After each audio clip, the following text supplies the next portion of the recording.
Evening, Miss Beach. Thank you for joining us again tonight. I haven't joined you for a year.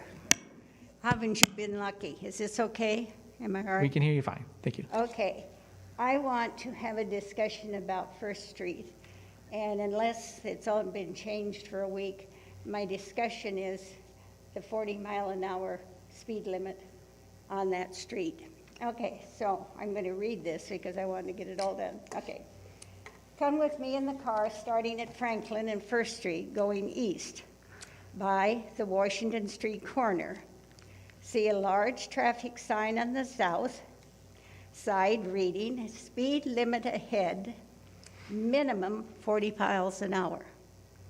Then that continues on past Main Street entrance to a sign which is in the middle of the bridge. Okay. Then at the middle of the bridge, it says, it starts right at the barrier where you go on each side. The sign at the barrier says, speed limit less than 40 miles an hour minimum, all prohibited, are prohibited. So that means if you're going from New Hartford to Waterloo, you're going to be you have to go over 40 miles an hour. And what that does is take you right back right by Main Street, literally by it. Now, you're not supposed to start so soon, but I think if any of you have sat down a Cup of Joe's in their backyard or sat in the front, you'd know they start at the minute they see that sign. They put, the foot to the pedal or whatever. Okay, so now you've got them going 40 miles an hour. And you're going by Cup of Joe and the theater.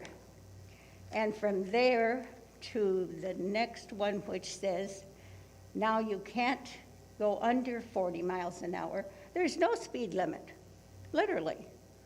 So you could go 100 from the barrier to the next sign. There is no speed limit, other than you can't go below 40 miles an hour.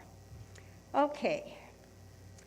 At the middle of the bridge, when you go up it, there is a 45-mile-an-hour speed limit. And then you go to a 55-mile speed limit. And then you're on your way to Waterloo. You have this whole itinerary going across that bridge. Okay, now, you're on the road. There is no way to get off it. There is a gravel road that you can drive into on the way.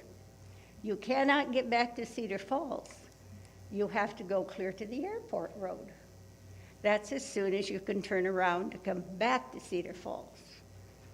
And if you're coming back to Cedar Falls, you have to go 30 miles an hour through the 45 speed limit that you have to go on the other side. Now, that doesn't make a lot of sense to me. So if there is a turn in that road, but you can't turn there, it's for police to use or whatever. So you're going out to the airport, you can make a U-turn, you can come back to Cedar Falls and go down Main Street. You've passed it once. Now, I don't know about you, but I'm not sure. I have a habit, or did have when we were traveling. If I saw a cute little town, I'd say, let's turn in here. I want to go in here. You can't. You're already by Main Street. And there's no way to get in it. And I had visions of my husband saying, forget it, we're not doing that story. So what I'm saying is you've missed the whole shopping center of Cedar Falls. And I'm very interested, you're working on the other end, trying to beautify it, but you're keeping people out of the north end. Okay. What you're going by now are two historic buildings. You have the Cup of Joe, and you have the theater. And I've sat on the back porch at Cup of Joe's, Bob and I, and had coffee, and yelling at each other, how nice a day this is, whatever, because you can't hear anything. So if the truck's going by, they are going full speed ahead. My theory is that those big trucks that go through there at 40 miles an hour are eventually breaking those two buildings down. I think the sound barrier and all the shaking is the hardest thing to do on that corner. I think it's really difficult on those two ancient buildings. Now, let's talk about the corner. And you're at your 5 minutes now, so. Oh, I haven't even started. Oh, gosh. Can I go further? Would council object to giving her additional 2 minutes? Okay. Yes, I'll please. try. I'm trying to get you where they're. On that corner, they were painting white stripes. That was supposed to be helpful so you wouldn't go too fast. They also set the timing going across with your new little timing things. And that was supposed to help to get across.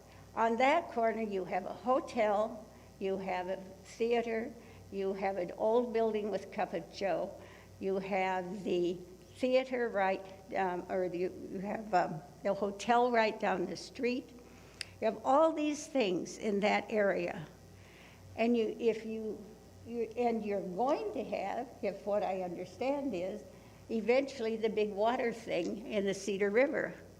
So you have the most congested spot in town that you were letting people go 40 miles an hour through, and that's the place where most people are attempting to get over to the other side, to go to Big Woods, to go over and sit in the park.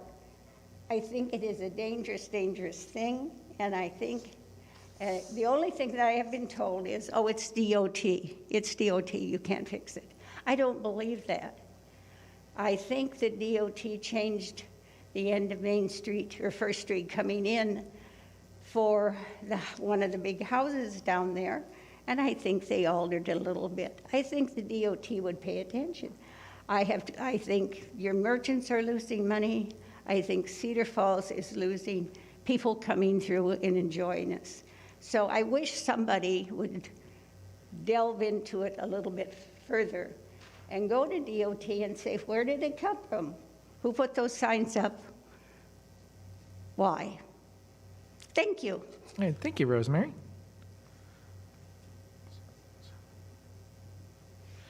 Okay, do we have other speakers for public comment tonight? We have two in Zoom. Jim Skane.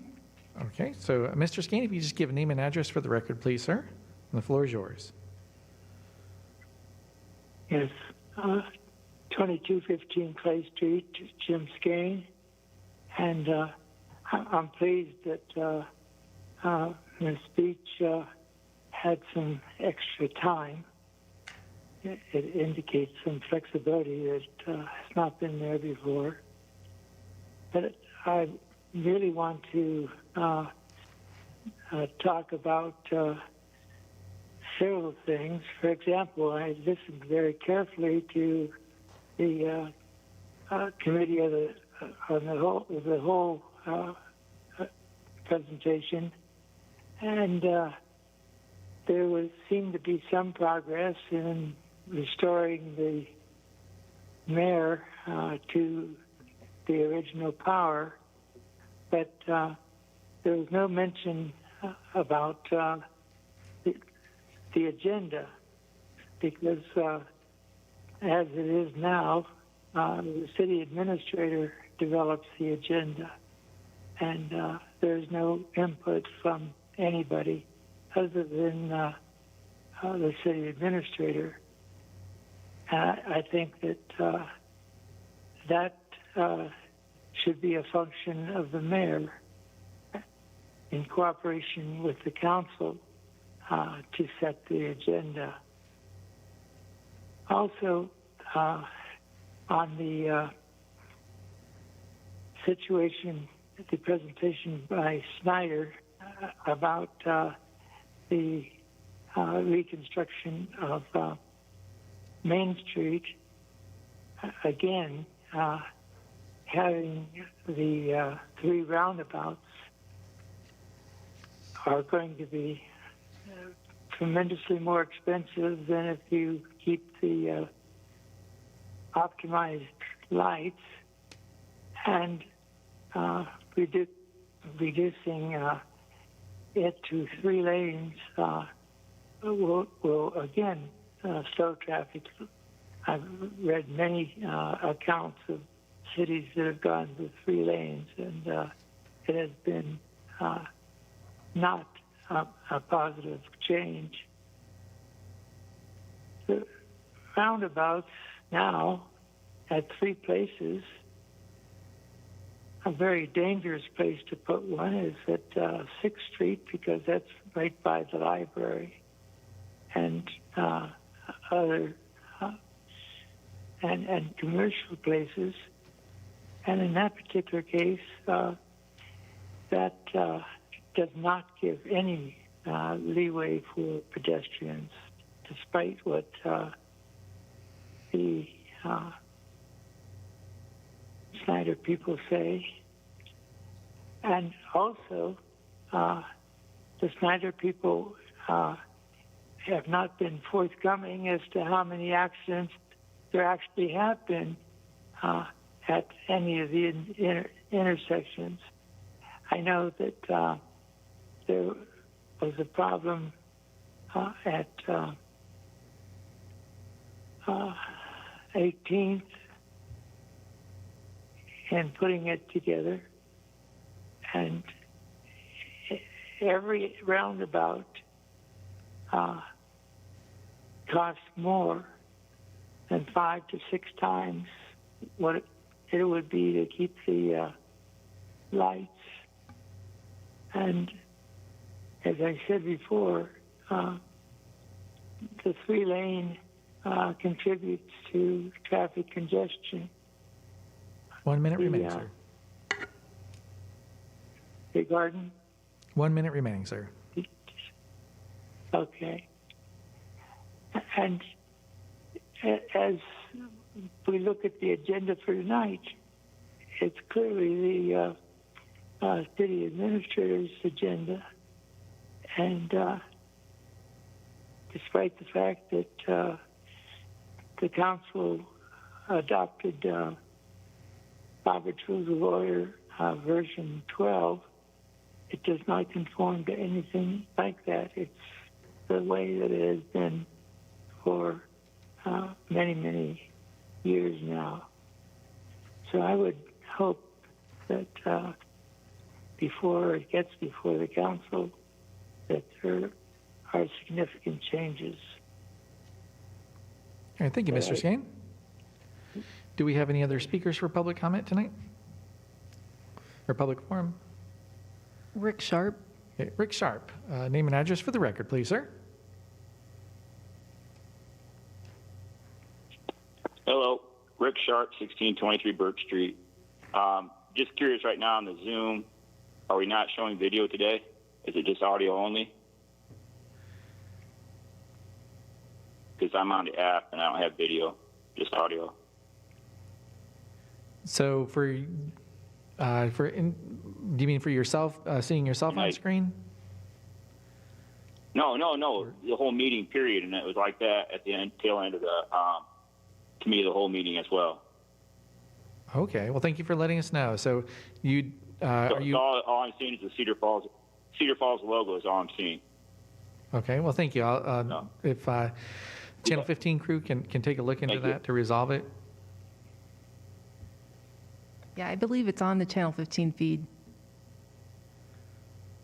So, and Councilmember Dunn, as you're looking at the screen, what are you seeing? I can see everybody, but I do know, and I'm not the most techie person, like if you go up to the speaker view or you can put in gallery view, does that make a difference maybe? But I can see everyone.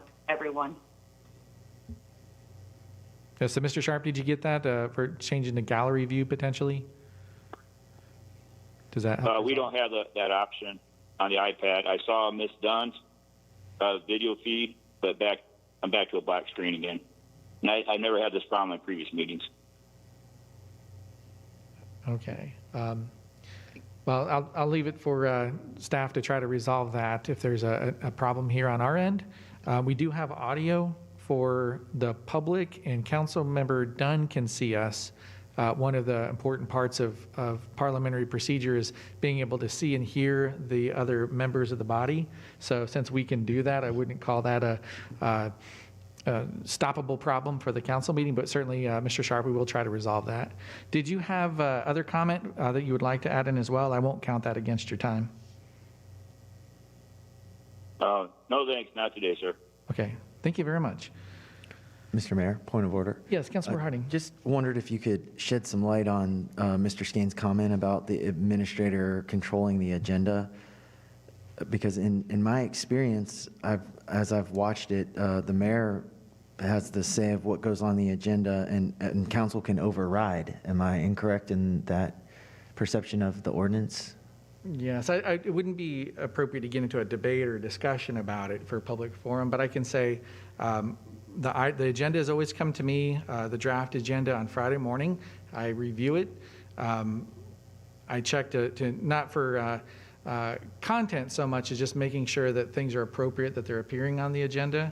I have removed items from time to time if I felt that it needed more deliberation between staff and me or more discussion from council. So I have full authority, and I've used it to set the agenda, and that's a very important part of the mayor's role. Thanks. So any other public comment for tonight or public forum item? None in Zoom. Okay, and I'm seeing none on the gallery, so with that, I will call public forum closed and move us over into special presentations. Tonight, we just have one, item 2. It's a proclamation recognizing March 22nd, 2021 as Meals for March Day. And I'm very happy to be joined by Elaine Bovey from the, the abbreviation, NEI 3A, is that correct? Or close? So the Area Agency on Aging. And Ms. Bevy reached out to me a few weeks ago, or I guess last week, to talk about March for Meals Day. And so we have a proclamation, and then Ms. Bevy will have the few moments on the discussion end on this at the end. So I'll go ahead and read the proclamation. It says, whereas on March 22nd, 1972, the Older Americans Act of 1965 was amended to establish a national nutrition program for seniors aged 60 and older. And whereas the March for Meals campaign was established in March 2002 to recognize the importance of the Older Americans Act's nutrition programs through meals served in senior centers and meals delivered to homes of elders, and to raise awareness about the problems of senior hunger and isolation. And whereas the Northeast Iowa Area Agency on Aging, NEI 3A, is a nonprofit serving under the Older Americans Act to provide services to older Americans that help them age in place with dignity and independence. And whereas the thousands of volunteers who deliver Meals on Wheels to homebound seniors here in Cedar Falls and beyond are the backbone of the program and are worthy of recognition as they provide nutritious meals and compassionate contact to seniors and others who would otherwise risk daily hunger and isolation. Now, therefore, I, Robert M. Green, Mayor of Cedar Falls, do hereby proclaim March 22nd, 2021 as March for Meals Day in Cedar Falls, and urge every citizen to honor our Meals on Wheels program, the seniors and caregivers they serve, and the volunteers who care for them to combat senior hunger and isolation, as well as to promote elder dignity and well-being. Signed this 12th day of March, 2021, Mayor Robert M. Green. So with that, I will turn it over to Elaine. If you would like to give a few comments tonight, we'd love to hear from you.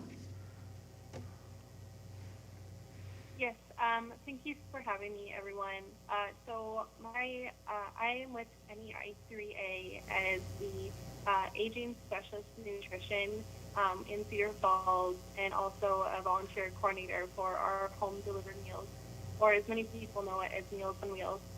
And I would ask you just real quick, if you might be able to speak a little closer into the mic for us. We're having a hard time hearing you.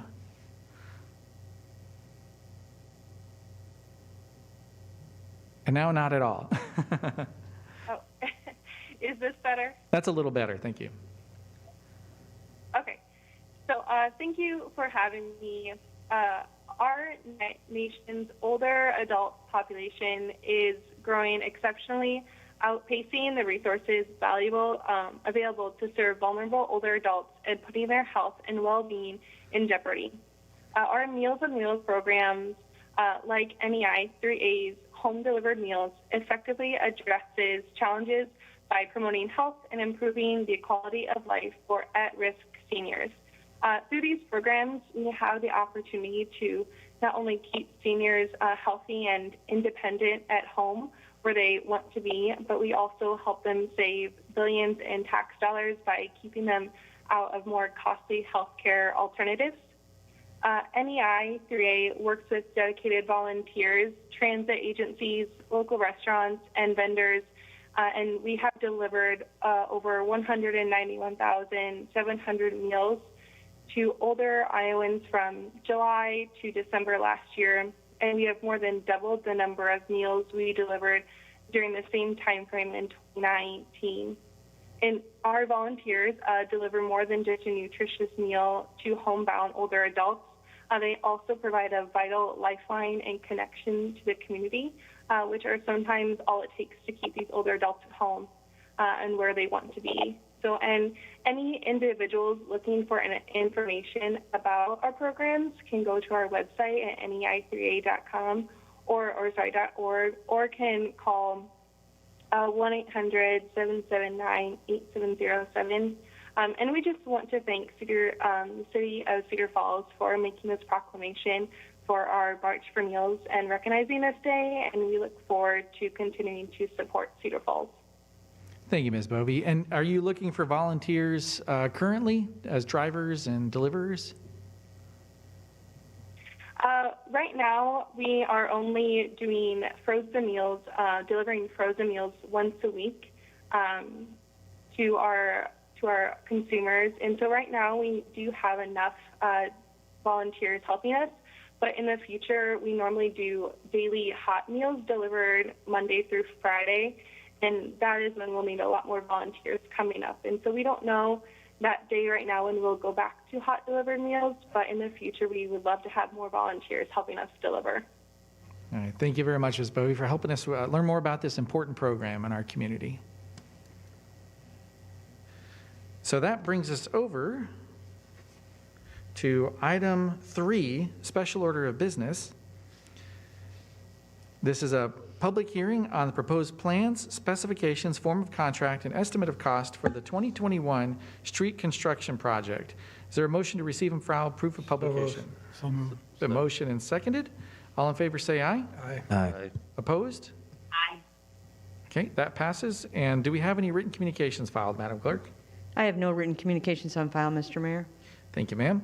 That brings us to staff comments. Tonight, I believe it's Mr. Claypool joining us to talk about this project. The floor is yours, Mr. Claypool. Thank you, Mayor, Council. Tonight's public hearing is on the 2021 street construction project. This project involves the reconstruction or restoration of 14 different portions of city streets here in Cedar Falls, totaling 2.63 miles.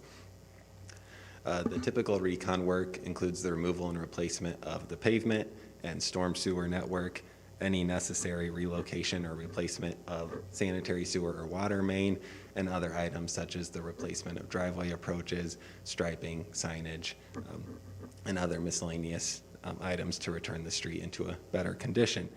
The 4 streets on the list this year receiving a full reconstruction are Brandy Lynn Boulevard from the western cul-de-sac east of approximately 700 feet, McLean Drive from Orchard Drive north past the Maplewood Drive intersection, Olive Street from West 4th Street to West 3rd Street, and Washington Street from West 8th Street to West 6th Street. The remaining 10 streets are receiving an asphalt overlay as their form of restoration to help extend their service lives. The total estimated cost for this project is $4,345,000, and the project will be primarily funded through the local option sales tax, with minor funding from the Street Construction Fund, General Obligation Bond, Sanitary Sewer Rental Fund, and Cedar Falls Utilities. Thank you. Thank you, Mr. Claypool. I now go into public comments. So if there's anyone from the public who wishes to speak on this item, you can press *9 on your device, or excuse me, on your phone, or the raise hand icon on your device. Do we have any speakers for public comment tonight on this item?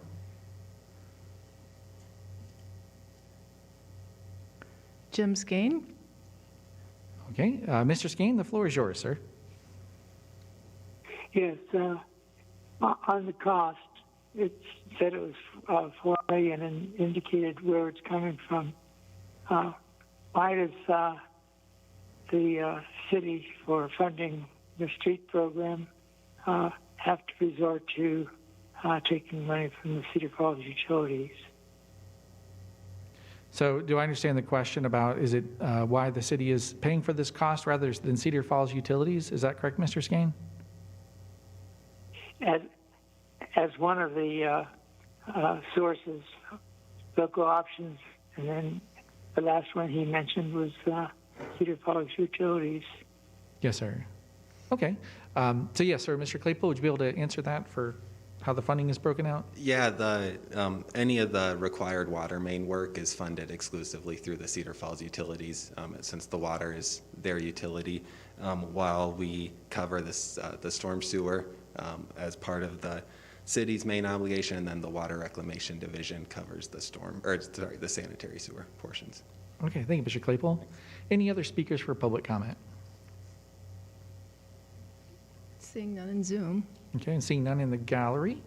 So I will consider the public hearing closed and move us over into the motion section.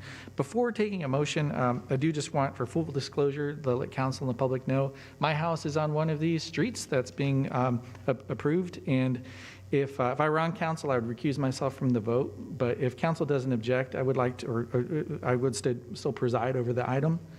So any objections to that? Okay. So with that, is there a motion to, is there a resolution approving and adopting the plans? Okay, so it's been moved. Is there a second? Second. And open it for council discussion. Seeing none and no questions, then it's been motioned and seconded, and this requires a roll call vote. Aye.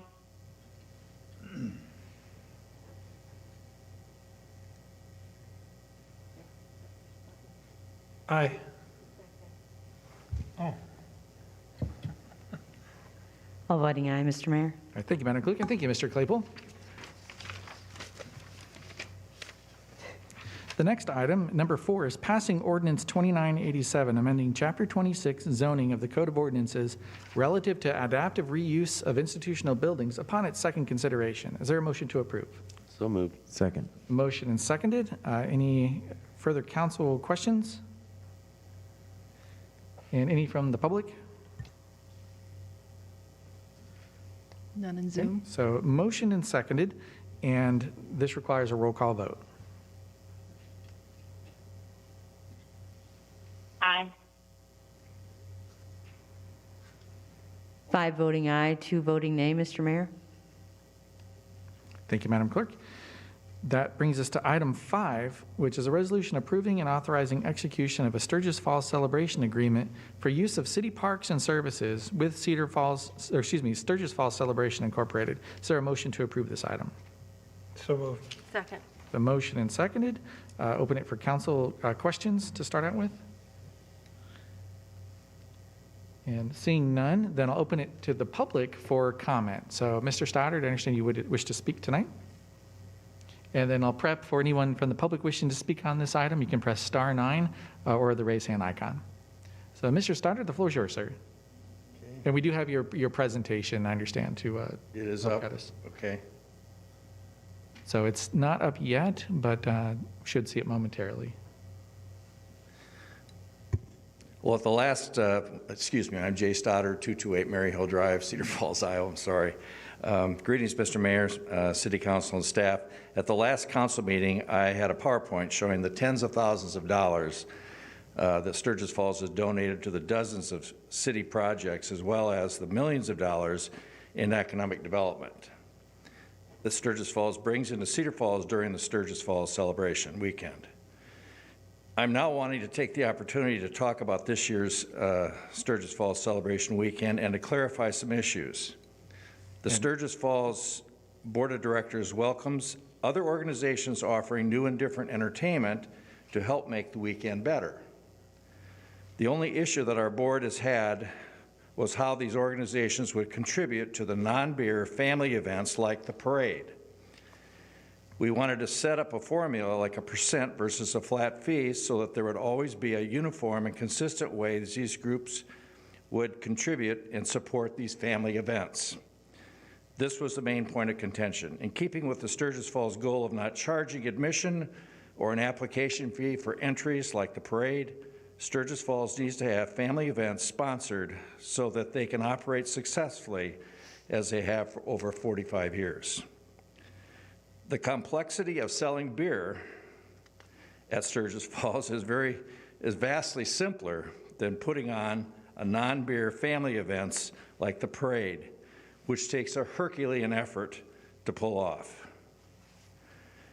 The statements that council was being asked to pick winners and losers is just not accurate. We want the entire Sturgis Falls celebration, including family events, to be winners. The Sturgis Falls Board of Directors would like for all groups to work together as a unit so that Sturgis Falls can continue to offer a free celebration for all.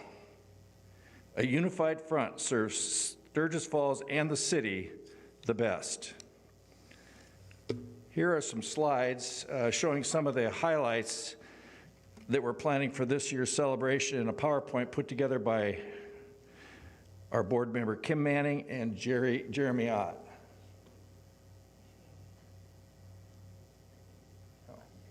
Okay, thank you. And Denny, yeah, there we go, thank you. Pardon me? I just wanted to have it full screen since there's some detail on it. See that big clown up there?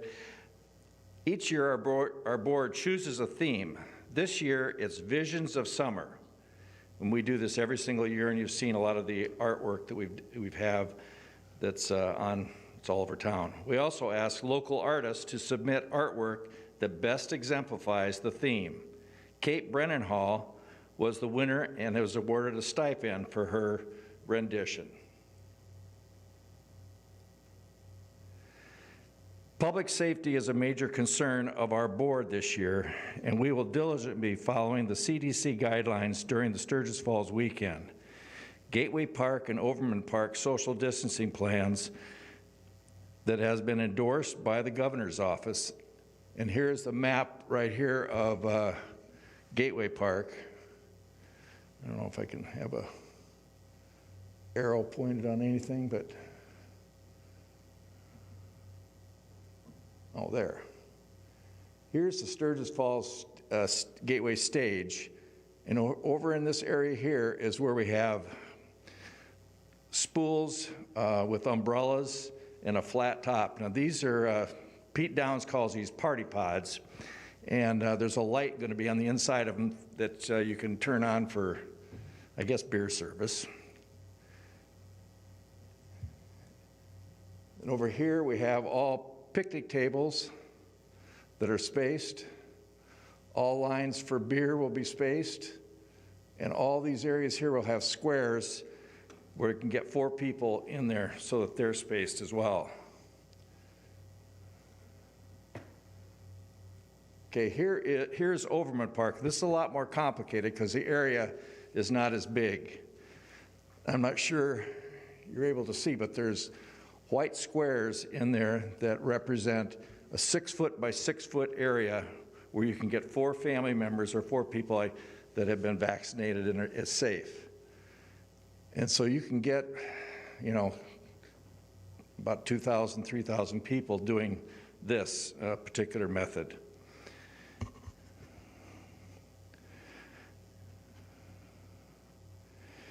I would hope that all other beer band organizations participating during the Sturgis Falls weekend would likewise have a social distancing plan in place.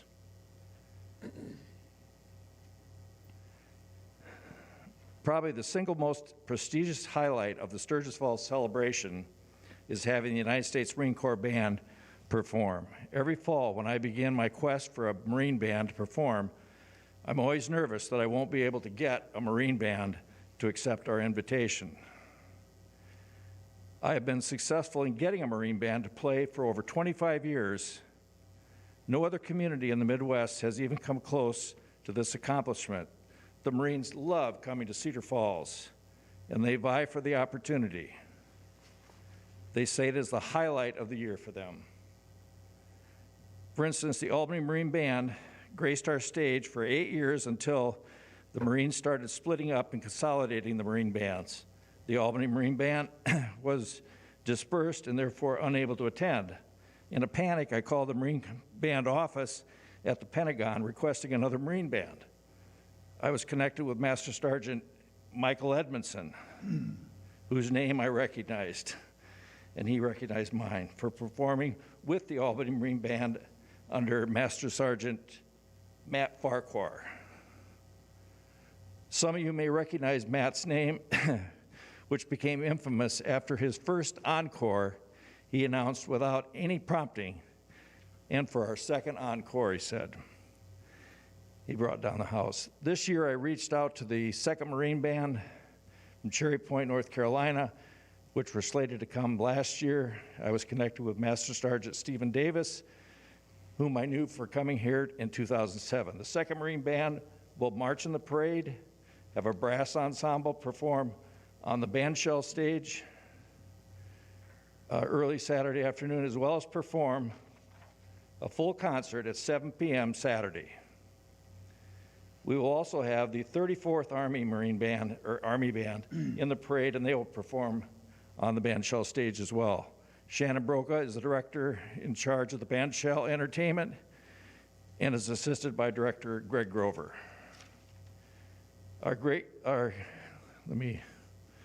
It's along here. There's in full dress, that's the Marine Band. There's the 34th Army Band. Okay. Our gateway headliners are Pork Tornadoes Friday night. Arch Allies will play Saturday night. They were only doing Journey, Styx, and REO Speedwagon years ago, but now they've added Boston, Bon Jovi, and Def Leppard. So for those that are interested in that.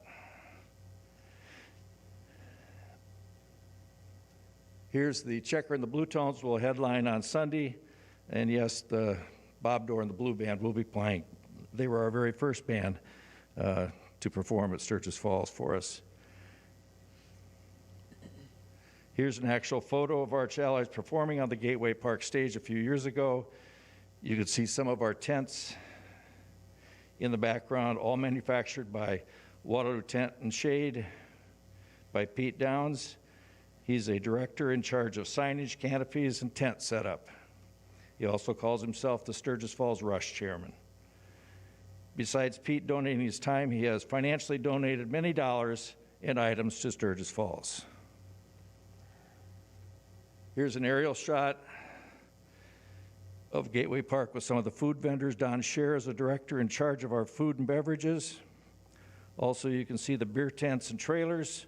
Chuck Frost is the director in charge of the beer in Gateway Park, and we rightly call him the Beer King.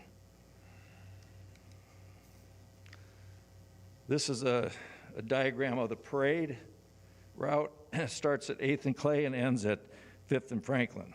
Rose Miller, the parade director, will be sending you all details on where you can get into your cars and be in the parade and line up.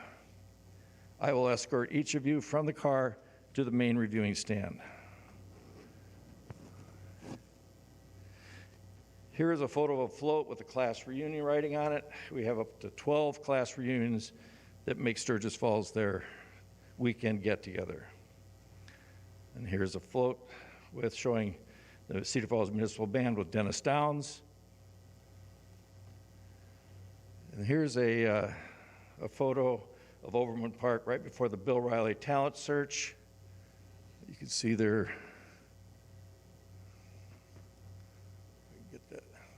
their table there. In the background, you can see the information booth where we sell memorabilia. And Laura Sweeney is our director that handles all that.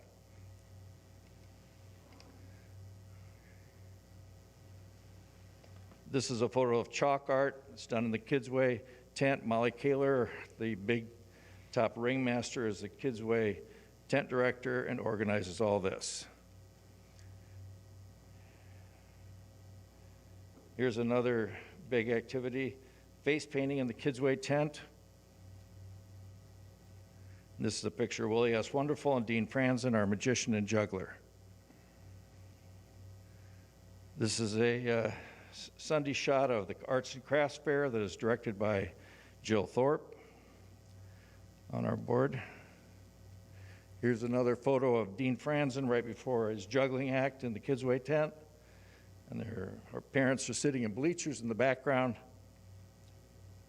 And the kids are sitting on interlocking foam pads that Molly Kaler secured funding for. And you can kind of see them, the pads right there. Oops. Okay, well, this is Sturgis Falls' answer to NASCAR. This is a Big Wheel 500 and is another photo in the Kidsway. I'll show you here of face painting.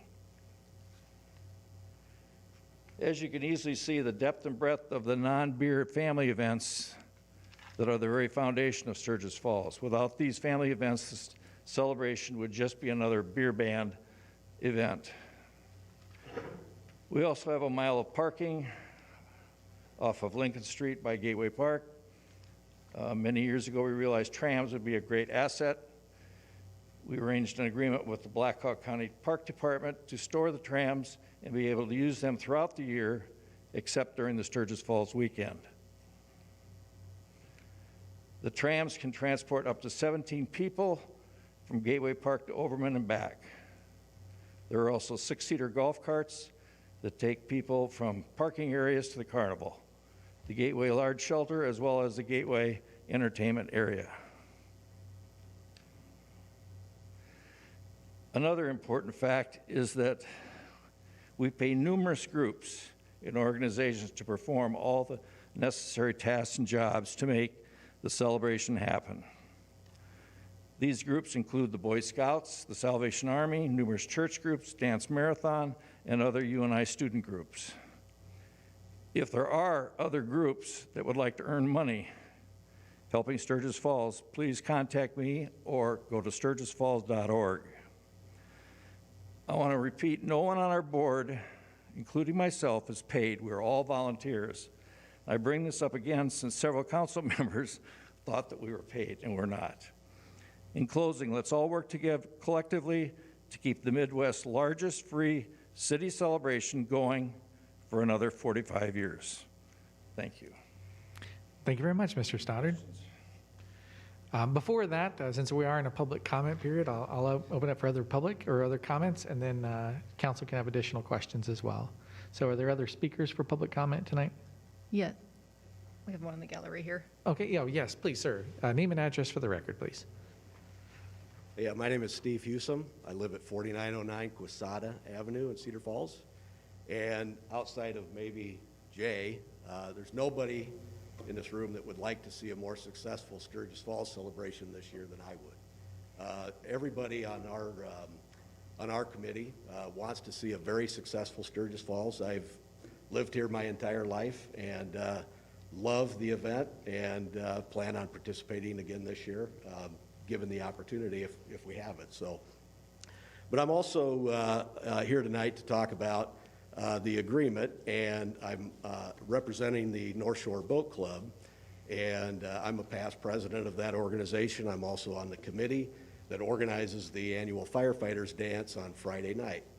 And I guess first of all, we would ask the city to not approve this agreement because it does grant exclusivity for the Sturgis Falls Commission or committee to siphon funds off of the Fireman's Dance event.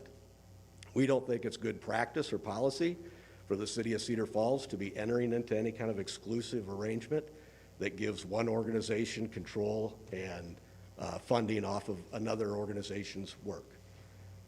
Secondly, I think that we would like to, I think at minimum, amend this agreement so that it would strike any language that pertains to Island Park Beach House, or the fireman's dance in the paragraph 6L that's referenced in that agreement.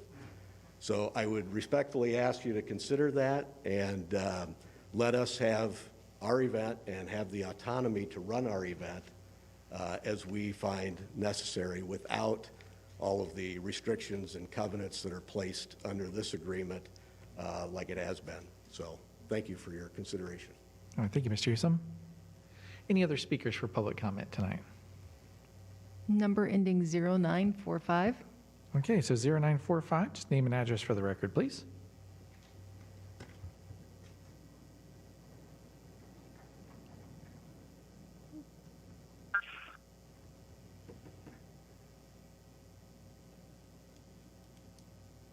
Good evening, Mr. Mayor and Council. Can you hear me? Yes, we can hear you fine. Name and address for the record, please, sir. You bet. Bob Seymour, 2710 Country Meadow Lane in Cedar Falls. And first off, I'd like to assure the council that absolutely no one questions how fantastic the Albany Marine Band is, how great the Jugglers are, or any of the other entertainment that Sturgis has. But the reality is that really has nothing to do with the agreement that's before City Council tonight.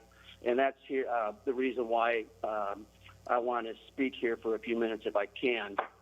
I think Council will remember at the last City Council meeting, there was probably a good 30-minute discussion regarding any type of agreement between the city and Sturgis Falls. And one underlying theme kept coming out during that City Council discussion, and that was, why is the city playing favorite towards one entity over any other? Yet, here again tonight, we have an agreement that not only provides favoritism to Sturgis, whom the city has a direct financial interest in, but it again provides exclusivity over the use of parks, public properties, and other items, the benefits of which are not provided to any of these other entities. And any of these organizations and the public wants in Cedar Falls is a level playing field in which all of these organizations that are holding events are treated equally and in a non-discriminatory manner by the city. Sturgis doesn't have a right to an exclusive agreement with the city and should be bound by the same processes and approvals that are in place for all other organizations. I'm not aware of any provisions in the City Code of Ordinances, especially Section 17.210, allowing a single party to reserve for its exclusive use public parks, shelters, bathrooms, or any other public property, including streets, sidewalks, and parking lots and alleys. Reserving an entire area of the city for the exclusive use of one entity excludes all other persons or businesses from reserving such property, including that unused property that no one will be using during the festival. So again, we believe Sturgis should have to apply for the appropriate park use and event permit just like every other organization, and this will ensure that it is an equitable and non-discriminatory process for all of those entities. And I would start by asking the City Council, again, one basic question tonight. Would City Council approve this same exact agreement tonight with any other entity, whether it's Cedar Basin Music, Live to Nine, or the North Shore Boat Club?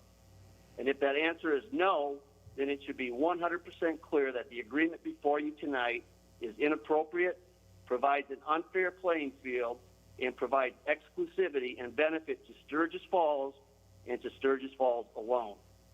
And I think council should be made aware that the initial agreement was actually introduced by staff at the January 4th Committee of the Whole meeting, where Sturgis initially attempted to try to monopolize and seek exclusive control over who can and can't receive event permits, who can and can't hold a liquor license, and try to impose gross revenue fees upon other nonprofits and for-profit entities. Included in the minutes from that January 4th meeting, a representative from Sturgis Falls stated directly to City Council, quote, Sturgis Falls doesn't want to see competition. So fortunately, the majority of the council at that January 4th meeting rejected that January agreement. And hopefully, I was hoping that would have been the end of any discussion about any type of exclusive, non-equitable agreement with Sturgis Falls. In February, Sturgis Falls again tried to submit an agreement to the city, but at the last minute, they requested to have that agreement pulled from the council agenda. The reason why it was pulled, because the staff recommendation was strongly worded to deny the agreement, and Sturgis knew it would not be approved by City Council. Additionally, I believe that staff memorandum, which was fully redacted to the public, may have been critical of not only the legality of the agreement, but I believe it also could be considered discriminatory in nature. So here we are now in March, and once again Sturgis is trying to push another revised agreement through City Council at the last minute. 48 hours on a weekend simply does not provide adequate time for legal counsel representing any of these other entities or the public to review the new version of the agreement. And to me, the most troubling aspect of the agreement, besides being exclusive and unfair, is Section 6L, providing Sturgis Falls the right to unilaterally impose a 15% gross revenue upcharge or fee upon the firefighters Local 1366 and the North Shore Boat Club. And it states right in the agreement, failure to pay said amount to Sturgis Falls by July 15th shall be grounds to refuse to allow the firefighters dance to be held the following year. This is not only favoritism to Sturgis, but it appears to be discriminatory as well. Has the city discussed this with the firefighters in the North Shore Boat Club? And is the city aware, and are these other groups aware, that there are other nonprofit entities that would be glad to work with them to provide a liquor license and insurance at the actual cost rather than upcharging them 15% of gross revenues that Cedar 30 seconds remaining, sir. is mandating? I'm sorry? 30 seconds remaining. So I would ask that I receive the same consideration as prior speakers tonight and have a few more minutes, if I may, Mr. Mayor. Does council object to 2 additional minutes? Okay, you have 2 additional minutes, sir. All right. Thank you very much. So right in the agreement that you have tonight, the words exclusive and privilege are used several times in that agreement. The definition is pretty clear what privilege means, and you are providing that to one entity and one entity only. Again, what I'm asking is the bottom line is, would the city approve the same agreement tonight with any other entity rather than Sturgis? And I believe that answer to the question would be a resounding no. With that, tonight I respectfully request first that I ask City Council to vote no on this agreement or any other agreement between the city and Sturgis, and ask that the Sturgis Fall celebration use the same park use and event permit process like every other entity. With the no vote, Sturgis Falls can simply turn around tomorrow and submit permit requests just like every other entity.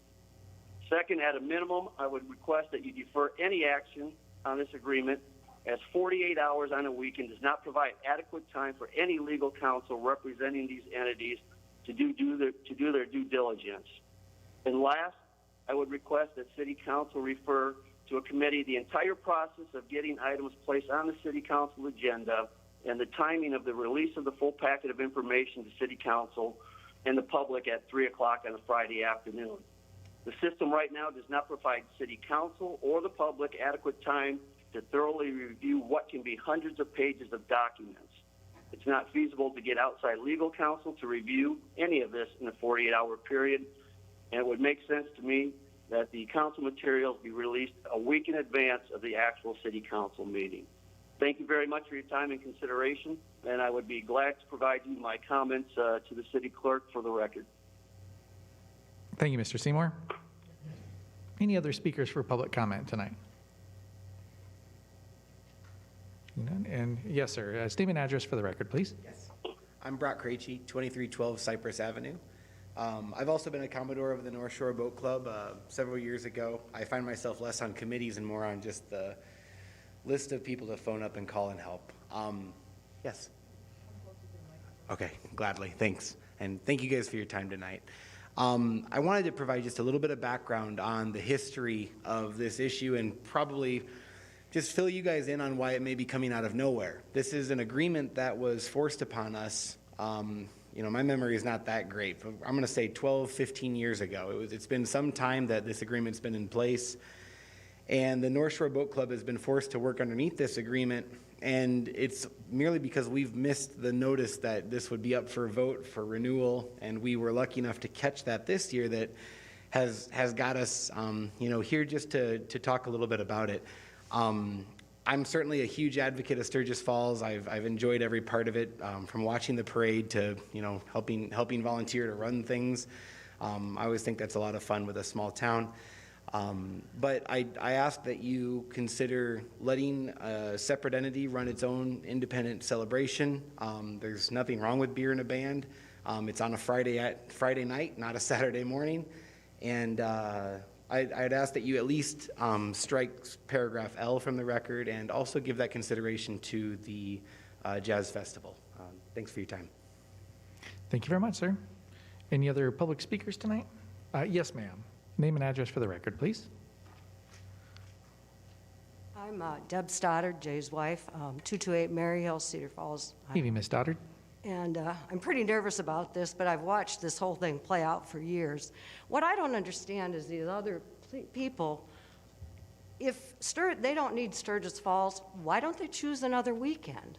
Why is Sturgis Falls weekend when the boat club wants to have the biggest event there? The firemen have many other weekends. Actually, the same with the plaza. There's a lot of other weekends to choose. If Sturgis Falls is going to continue to do these free events like the parade and that, they have to have some protection. Why would any of the concessions in Overman donate to, or not donate, but pay their 15% fee back to the organization if these other people don't have to pay? It just seems like they are riding the coattails. I often wonder too, what would happen at the Irish Fest if the Elks Club decided to have a band in their parking lot? Do you think that that would fly over there? I just, riding the coattails is all I can think of, and I don't understand why many of you council people don't understand that. Thank you. Thank you, Ms. Stoddard.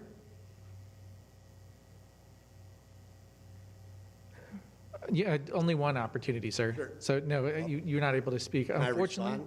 Can I respond? Unfortunately not. One opportunity for public She comment. did single me out, so I would like to respond to her comment. I'm sorry, sir. Okay. Any other speakers for public comment tonight? None that have None? spoken before. Okay. And so with that, I bring it back to council for council discussion. I guess Councilor Harding? I'll start with a thought. Yeah, tough situation. I think for me, this situation goes deeper than Sturgis, and I love Sturgis. I've ridden in the parade and played the saxophone there, and I played for the jazz kids. That was a lot of fun. I think for me, it goes to the question of whether the city should dictate business between entities and if we should have agreements like this. So I guess my question would be to staff is, what's the history of the agreement? Do we need the agreement? Why do we have the agreement? What does it provide the city? And why are we putting city time and taxpayer money into the agreement? I just want to understand what we get from it.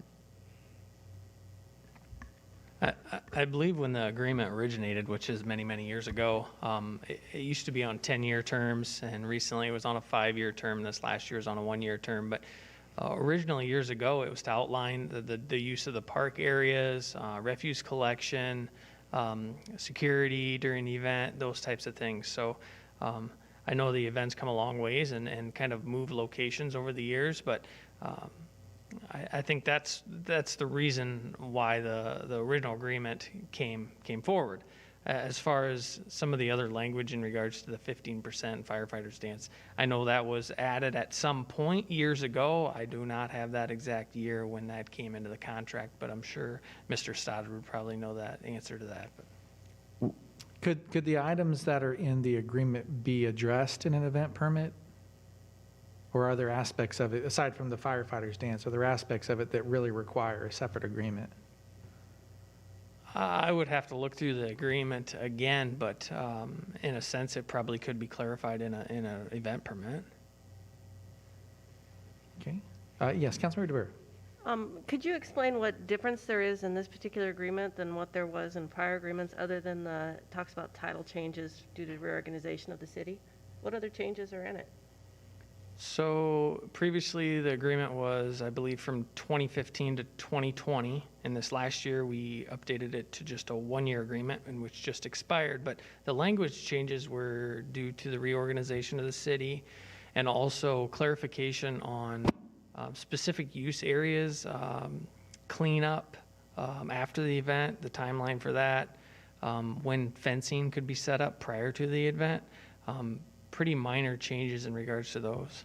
So it's basically the same agreement that we had 2 years ago. Very similar to even those 10-year agreements. Yep. Okay. And this is a 2-year agreement? Correct. Yes, Councilmember Cyrus. Mr. Mayor, I'd like to thank Jay Stoddard and his wife Deb and all the volunteers we've had over all the years. And I know nobody's trying to take away from that, but I've been pretty close to the tremendous amount of hard work that I've watched them do. And it's truly amazing. And the thing the city's going to have to think about is how to fund the Overman Park family things. And if there's going to be the jazz down there on Main, and I can see where the firemen, since they didn't have to pay and the firemen don't want to contribute, the city's going to have to step in and figure out how they're going to pay for it, because right now it's being funded with that 15%. I can't thank Jay, and it goes back to Rosemary and all of them who've worked so tremendously hard on Sturgis Falls. It makes it such a great event. And that Overman Park area is such a main draw. And the tremendous amount of hard work, the Marine Band, all the bands. And when Simon talked about the kids' jazz band, I've sponsored that for, I think, around 20 years. I love to watch the kids get up there and play their first solos in front of a big crowd with Michalacek. And these things are so great for our city. We have to be so careful with the Sturgis Falls celebration and how truly great that it is. We need to preserve it. And if the city needs to start to say, hey, everybody's going to pay a percentage or whatever they're going to do, we need to look at that. So if we just extend it for 1 year the way it is, these guys have to get started on their things, the different bands he showed and how important that is. And the Cedar Valley Jazz Basin was grandfathered in, and now downtown, and it's going to start to change. Things will change, but we always want, and I know as Steve spoke, and Bob Seymour, we want to keep it to be that great thing, but we're going to have to be a little bit careful so that everybody gets in and works on it. And I'm also a member of the boat club. But we've got to just protect the great celebration we have and these traditions in Cedar Falls. So if we just made it 1 year so he could move forward, we could get these things done, and then we'll have a discussion next summer on how things came, I don't think anybody would be opposed to that. Thank you, Councilmember Cyrus. And Councilmember Cyrus noted that the statement was that the firefighters' dance didn't want to contribute. Mr. Houston, would you mind coming forward again and shed some light on that? Sure, I'd be happy to, Mayor Green. Yes, we would. We've never been asked. You know, this agreement got put into place several years ago without really us being aware or being notified that it was going to affect our event. The firefighters' dance has been a traditional Friday night kickoff of Sturgis Falls for over 45 years. And we've always run it, the North Shore Boat Club, in conjunction and a partnership with the local firefighters union, and we've shared the proceeds of it. And we've contributed to the events dramatically over the years. But at some point, Sturgis Falls Commission was able to get that contract done, and it was a 10-year deal that then went into a 5-year deal, and then went into a 2-year deal, and we've had to operate under it, or we couldn't have an event. And so, you know, we've never been able to kind of catch that renewal date. So when you ask, well, is this changed? Is it something different? No, it's not anything different. It's just finally, you know, we've been able to kind of catch it at the renewal time, and we're asking for you guys to take a look at it. And yes, we would be happy to help if we have our event and we're able to do it autonomously. We would be happy to sit down and discuss anything necessary to contribute part of our proceeds back to the celebration weekend. Happy to do that. Okay, thanks for the clarification, sir. Councilmember Cruz. Looking at the analytics of this, as I tend to do, there's got to be a contribution from the participants in the revenue-producing areas, such as selling beer. which is the primary thing, to the non-revenue producing things. It's just an elementary thing. And the 15%, I like the percentage because if there's a situation where we got bad weather or what have you, 15% of a lower number or no number is no contribution. If the weather's gorgeous, we have 15% of a bigger number to cover bigger expenses such as garbage collection, porta potty pumping, more patrol. So there's variable costs that rise if there's bigger and bigger crowds. And you have to have revenue match your expenses. That's just a given in any organization and any function. So possibly in the future, we could go with a flat rate plus a percentage, but to be able to adjust to the variables that we have no control of, such as the weather, there needs to be a percentage in there. And I think it's very important to have that. I don't think 15% is that out of line to cover the gross costs of Sturgis Falls. There has to be revenue. There has to be revenue coming in. As one speaker said, organizations could pick a different weekend and run their own event. If they're participating in Sturgis Falls and want to be in the Sturgis Falls weekend, there's the formula, and it's worked for 45 years or 35 years. I think 2 10-year contracts and a 5 and then maybe a 1. So it's very, very basic to me. Some comments about the city maybe taking over, and we've talked about that. I have with staff, and that might be a direction to go, but it's all nonprofit. If every organization is nonprofit, there's no money going in anybody's pocket to argue over. If we have a good event and lots of revenue from lots of beer being sold, that helps pay for the expenses, and the end dollars get contributed to the city in multiple ways, which we saw in a presentation 2 weeks ago or 4 weeks ago. So I think it's appropriate. We can look at something new after a year if we want to amend this agreement to 1 year instead of 2. But if you look at the analytics of it, you have to have some revenue to pay for things that aren't being paid for. Thank you. Thank you. Councilmember Harding. Yes, revenue must pass hands. It's obviously mutual, it's a beneficially mutual, I should say, for these events to happen together. My hang up is that I strongly believe it's not the city's job to regulate this. Furthermore, it's taxpayers' dollars that are in this, and we should not be the controlling entity. I believe the city should remain neutral, have a permits process. So it's a philosophical thing, I guess, but that's my view. Mr. Mayor. Councilmember Dara. Yeah, I would agree with Simon that it'd be best if the city could get out of this. What I find regrettable is we all agree that Sturgis is a wonderful event. It's been here for a long time, but these other events have been here as well. And I guess my question is, all well-intended people that want Cedar Falls to be successful, want this event to be successful. I had the impression that back in January, or whenever this conversation started, the entities had met and were this far from reaching some sort of agreement, and all of a sudden things changed. And I guess I'm confused by how we got from that to where we are now, and why the entities can't sit down and play well together. I mean, it's really not what this celebration is about, and it doesn't belong to any one group. It's the communities, and I really want to see some resolution here. And I guess I'd have like somebody to explain to me how it got off the tracks, because once again I was led to believe that the first proposal in January was going to be agreed on. Mr. Mayor. Councilmember Cruz. I have a question, I guess, to staff, whoever can answer it. Several council members are saying taxpayer expense. My understanding is Sturgis pays the city for every dime of expense that the city has to put on the function. Is that correct, Director? Yeah, it's all outlined in the agreement as far as refuse collection or anything like that. So there is no cost to the city that's not paid for by Sturgis and the revenue that each of the entities contribute to Sturgis? They pay for the staff time to work on the agreement and to work on everything and all the effort we've put in mediating.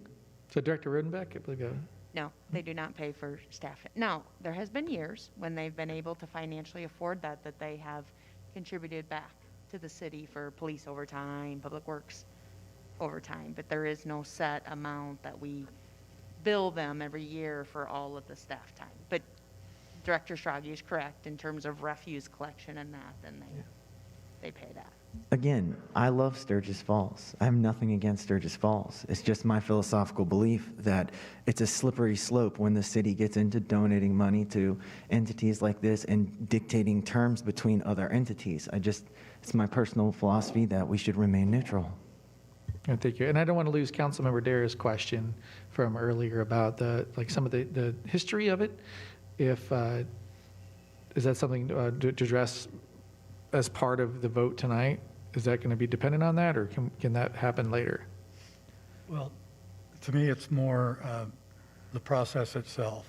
If we can't resolve it now, as a couple other council members have said, I don't want to see us go through this again.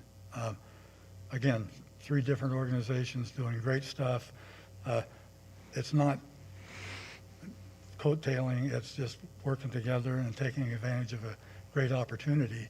And this kind of discussion shouldn't be happening in Cedar Falls. I mean, you guys know each other, you've worked together. The city's tried to be supportive, and I'm just confused as to where it went south and why we can't all play in the same sandbox together. And so whatever we decide tonight, I still agree with Dave, and we need to get together and get this figured out so this kind of discussion doesn't have to happen every year. It can be of mutual benefit for the whole community.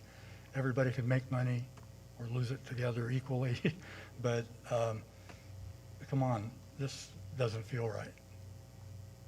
And so I don't know, Ron or Jen or anybody, was I misinformed back in January that there were just a couple minor details and the agreements were, everybody was on board?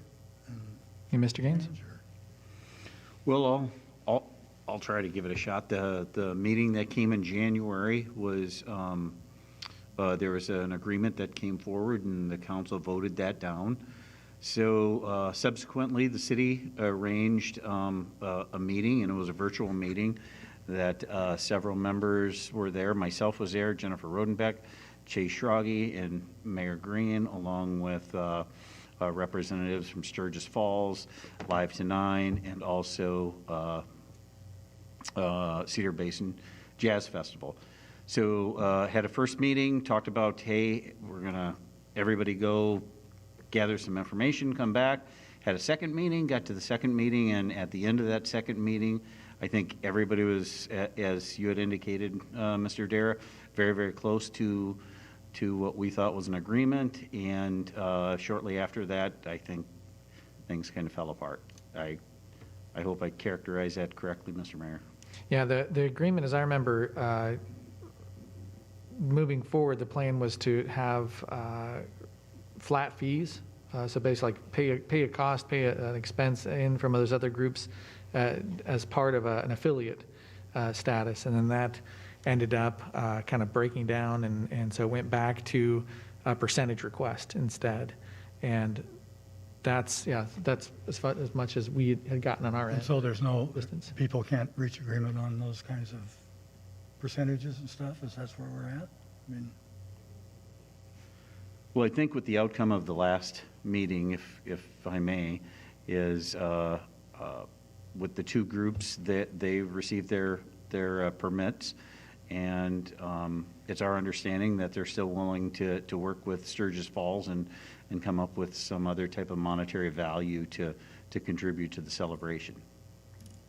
Yeah, my understanding is those groups recognize and appreciate the need to cover costs for especially the Kids Way, the parade, and other things that are the tough revenue drivers. but they just were not amenable to paying a percentage, like a 15% fee for whatever they take in. Mayor, Yes, Councilmember Miller. the need to, I think the contract years have changed. It was 10 years, 5 years. This was 2 years. Is there any specific reason why it's set at 2 years? That was discussed back in January with the Sturgis Falls Board, but the history behind shortening the year span is just due to the fact, Sturgis used to be in the Island Park area, and then it moved to tourists, and then now it's over at Gateway. So things change, and if you try to lock into a 10 or a 5-year contract, things change year to year. So we shortened it up to the 1 year previously, and now it's before you for a 2-year, in which was agreed upon by the Sturgis Falls Board. Sure. Thank you. Attorney Rogers, were there legal concerns about a 5-year as well? There wasn't, that there might have been a potential requirement for public hearing on tying up the parks for that long period, but not an insurmountable problem with 5 years. Okay, thank you. Councilor Miller. A couple things. I don't, to echo everybody else's sentiment, I hate that we're in this position to have to try and decide this. It's unfortunate all the way around. In terms of, I think one of the callers' points was that Sturgis is getting special treatment here. I don't see it that way. I think a contract is necessary where Sturgis falls because of the magnitude of what that's become over 30 years, 40 years. There's no other event in Cedar Falls that happens like Sturgis Falls. So a special contract is warranted, in my opinion. To Councilman Harding's point, that was part of my opposition with other events and having staff manage the monetary side of that. I don't like it at all. And I guess what I'd like to see is number 6 here, I believe, the 15%, the management of the boathouse and the firefighters dance and all that. I'd like to see that removed. I would like to see this change to a 1-year contract with the hope that we come back to the table next year with an understanding of how this can work in a positive light, and I certainly hope we're not sitting here making the same decision next year. So, Councilor Miller, do you understand you'd want to amend the document that's before us? Yes. Okay, so that's section, is that L, something L? Section L, but then as well, 6L, I believe, right? 6L. there's a location variable in there too for the boathouse, I believe, that needs to be addressed In Island Park, in Island Park. in the first paragraph. Possible idea, if we amend the agreement before coming back to it next year, I would hope that we. Why would I? Oh, yeah, sorry. Just for procedurally, since we're on a motion request, we have item 6L that is recommended or motioned to have stricken from the document, and also to, what was the second part of that? Island Park, the note to that. Limit 1 year. And then make it 1 year for this term. So is there a second for that? I'll second it for conversation. Seconded by Harding. So now, open for discussion for the amendment.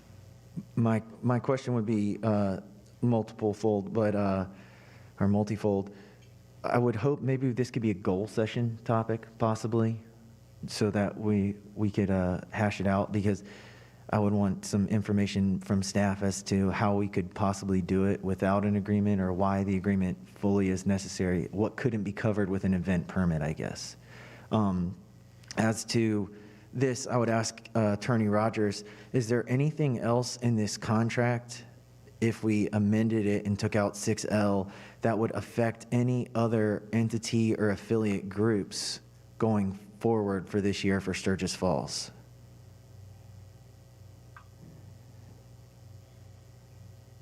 If you're referencing a monetary obligation, then that's the only provision I'm aware of that has a monetary obligation. Now, the contract still includes exclusive use of some public parks, which is perfectly fine. So that would have a potential effect. But as far as monetary obligation, I think that's the only section.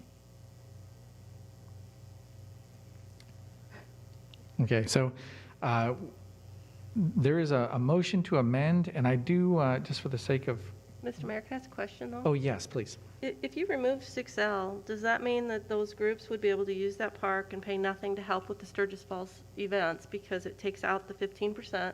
So they would be able to, they've already got the permit, they could hold their event and give absolutely nothing to help the Sturgis celebration. Is that correct, if you take out 6L? That's my understanding, is there'd be no legal obligation to do so, but we did hear from Mr. Husum stating his amenability to do that. Yeah, but we have nothing in writing. I mean, it's just. Correct, and that's the same with the Live to 9 event and the Cedar Basin Music Festival event. Do they have a permit already? Mr. Mayor? Those two events do, and the firefighter one, of course, does not yet. It wouldn't have one. Didn't you approve them at the last meeting? Live to 9 we did, and the Cedar Basin Music Festival we did, but the firefighters dance, of course, we have not yet. So just as a question, wouldn't it be better to just amend the contract, as Marcus said, for 1 year, but leave 6L in for this year, and then when they bring it back next year, they could try to work it out to see if they want to remove 6L or not?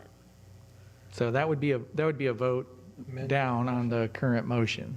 So that's how you would accomplish that. Amending the motion? And that wasn't what I was after. Right. My intent is to remove the city's involvement in whatever the agreement ends up being, with the hope, by all means, that everybody works together here. I don't think anybody wants to take away from the Sturgis Falls celebration in any way, but I got to think that we can get to middle ground to where everybody's throwing down if they are having an event on the Sturgis Falls weekend. Yeah, well, and so just a moment, just to be clear, what that motion would do is take paragraph 1, where it says Sturgis Falls celebration will have exclusive use of the following city parks during the celebration weekend for each year of this agreement. One item in there is Island Park, and it also talks about, this includes the Island Park Beach House. So that would strike those items on there. And then further down, under 6L, that would change this item. And I will read it because I want to make sure that people understand what they're voting on here.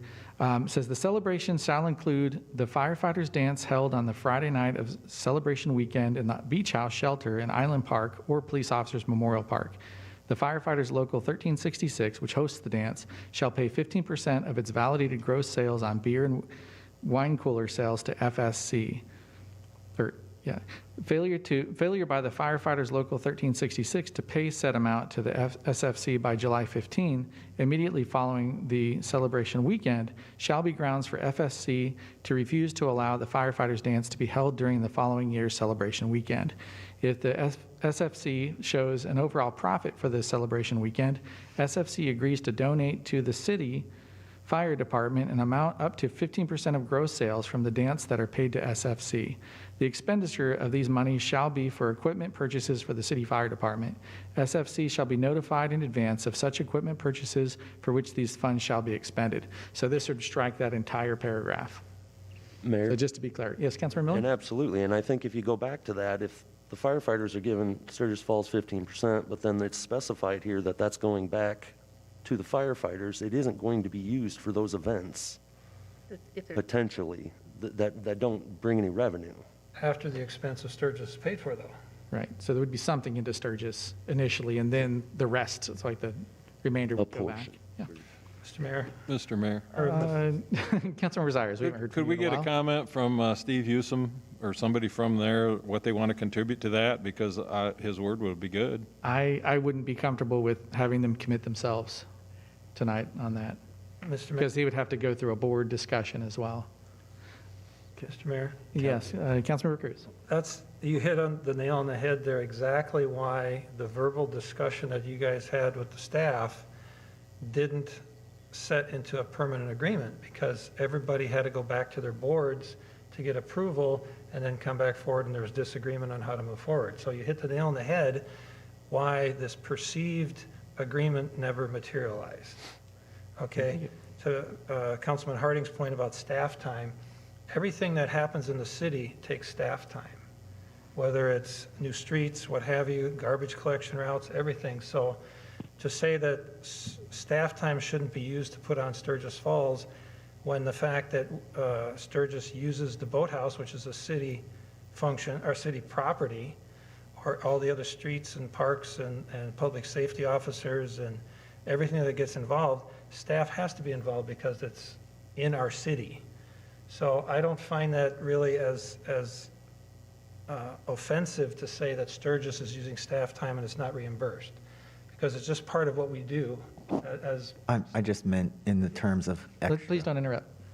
Yes, Councilor. So, but again, if the organizations that want to break away from paying 15%, which I explained earlier, is variable based on beer sales, how is going to be any assurance that the Sturgis organization are going to get their fixed cost for the kids' way and all the tents and the porta potties and the garbage and paying back the city for all the barricades and all the things that the city has to pay for? That's an immense dollar amount. So to say that, oh, I'll pitch in $2,000 when if we have a good weekend and there's thousands and thousands of dollar beer sales, 15% is a variable cost expenditure by an organization to cover the variable expenses of the city. I think that's very appropriate. When you look at the analytics of running an organization, balance sheet and so on, that just works. So I think it's detrimental to take this out. To Councilman DeVere's point, a one-year agreement would be appropriate, leaving 6L in there. And then we could figure out whether the city needs to take more, set up a generic contract and everybody can participate and bid on different parts. But what we're approving now is essentially what's been there for 35 years. Councilmember Harding. I just have a different philosophical view, that's all. I just want it to be permit-based and follow the process that we have laid out, that make it simpler. My question to staff would be, can Sturgis function perfectly well, and can we do this without an agreement? Do we need an agreement, or will it work with the event permit process that is it too large? Do we need an agreement?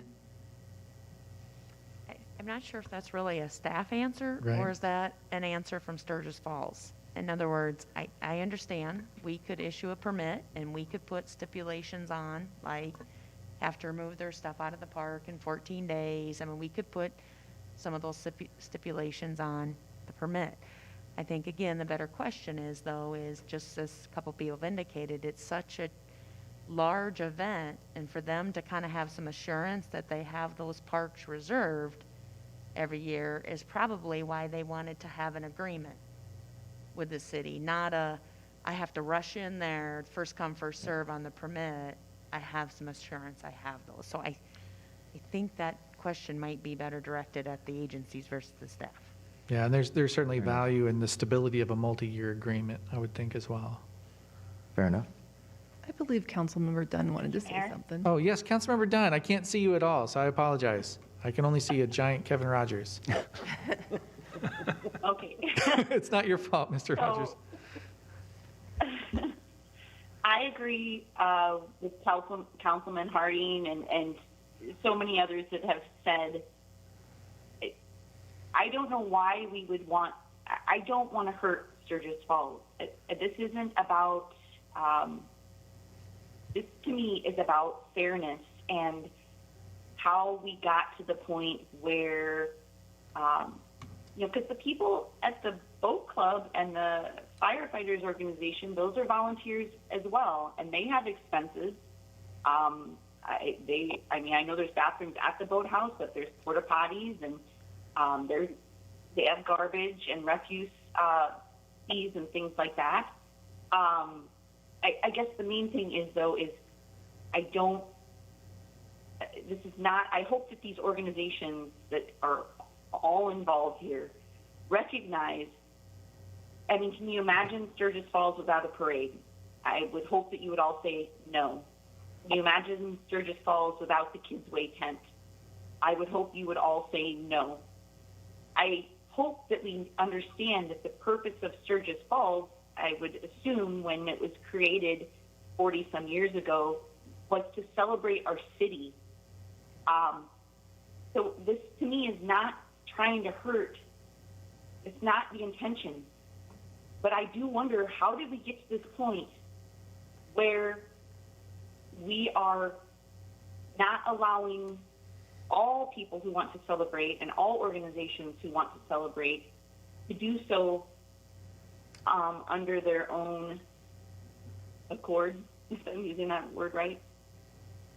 So I very much agree with Councilman Harding and his statement. And it's, I hope these folks can all come together, and this doesn't have to be debated year after year, because it is, no, I don't think there's a single council person or a person in our city that would want to hurt the organization. And it's not about that for me. It's about how did we get here, and it's about fairness. Thank you, Councilmember Dunn. Mr. Mayor. Yes, Councilmember Cyrus. One thing I always think about is what about if the Sturgis Falls celebration said, we're not going to have a parade and we're not going to have Overman Park.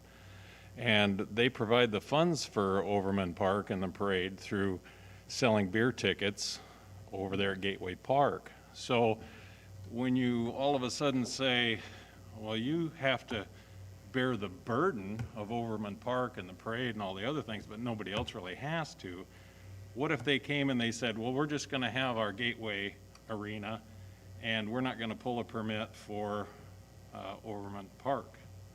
Now, that would truly be a sad day. And I'm always a guy that looks to the extremes, and that could possibly happen because it's a tremendous amount of work. I know they raised $60,000 to pay for that Kids Way tent, all these other things. And I know there are others in town who will probably pick up when Jay finally retires, and we're getting probably close, not to say Jay's old, but there'll be a time when he'll have to turn it over to somebody, and that time could come. But this is one of the things in the extremes that worries me, that the free events, which are paid for completely by the beer sales tickets over in Gateway Park, and I know that the downtown jazz is going to contribute. I talked to one of them down there, and I'm sure they will. So we got to worry about that extreme. When you say, hey, it's everybody's free event, well, the burden is placed on the Sturgis Falls celebration. So that's just something to think about. Thank you. Real Councilmember quick, Harding? it doesn't benefit the other entities for Sturgis to go away. It's so they would. Don't you see? Exactly. Can I discuss with Simon? Well, No, you can't. I guess what I'm saying is, everybody wants Sturgis Falls. It's horrible if that goes away, of course. In the parade, we all love that. The question is, I guess I'm looking at it differently, is it the city's job to dictate that and to set that agreement? And that's where I have the issue. I don't believe it's the city's job to manage and do and say 15% between entities and do all this. That's where I differ. I want to support Sturgis Falls. I don't mind giving them reservations to those parks and doing all that. I just don't want to dictate the money part. Okay, thank you. And Councilmember Cyrus, I didn't mean to call you out personally. It's just for a discussion. It has to be basically broadcast. So if you want to comment and reply, certainly you're welcome. No, I understand. Okay. All right. So with that, we're on the amendment right now. And that amendment was to strike item L, or 6L, from the agreement to change to a one-year term contract. And then also, we would need to pull out mentions of the Island Park Beach House.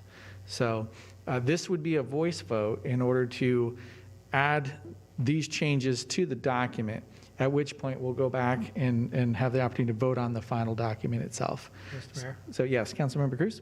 could we separate the 2-year vote and the removing 6L? Would anyone in council object to that? Sounds fair, like it's for the 1-year agreement? The 1-year vote first? Yep. So